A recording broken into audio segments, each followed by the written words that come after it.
माझं सोलापूर न्यूजमध्ये आपल्या सगळ्यांचं स्वागत। सोलापूर शहरातील अवंतीनगर येथील राहणाऱ्या महिला 7:30 वाजण्याच्या सुमारास वॉकिंगसाठी घराबाहेर पडल्या।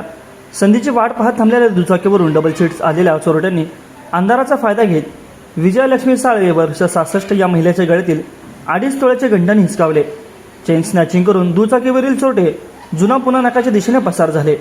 महिलेच्या फिर्यादीवरून त्या दुचाकीस्वारांविरुद्ध फौजरचोडी पोलिसांमध्ये गुन्हा दाखल करण्यात आला आहे। डोक्यावर टोपी घालून आलेले दुचाकीस्वार महिलेच्या गळ्यातील गंठण हिसकावून काही सेकंदात दुचाकीवरून पसार झाले। महिलांनी आरडाओरडी केली तोपर्यंत दुचाकी नजरेआड गेली होती। पोलिसांनी घटनेची माहिती मिळताच फौजरचोडी पोलीस जोडभाऊ जेरोड पोलिसांचे पथके व तसेच गुन्हे प्रकटीकरण पथक शहर गुन्हे शाखेचे 7 पथके चोरट्यांच्या शोधासाठी घटनास्थळी दाखल झाले। सर्व अधिकाऱ्यांनी परिसरातील सर्वच रोडवरील सीसीटीव्ही फुटेजची पडताळणी केली। काही सीसीटीव्हीत दुचाकी दिसते पण दुचाकीस्वारांचे चेहरे स्पष्ट दिसत नव्हते।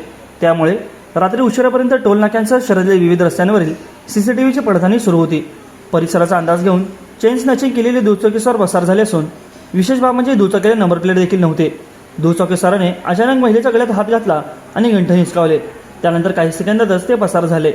दुचाकीस्वारांना चेहरा या महिलेला स्पष्टपणे दिसला नाही।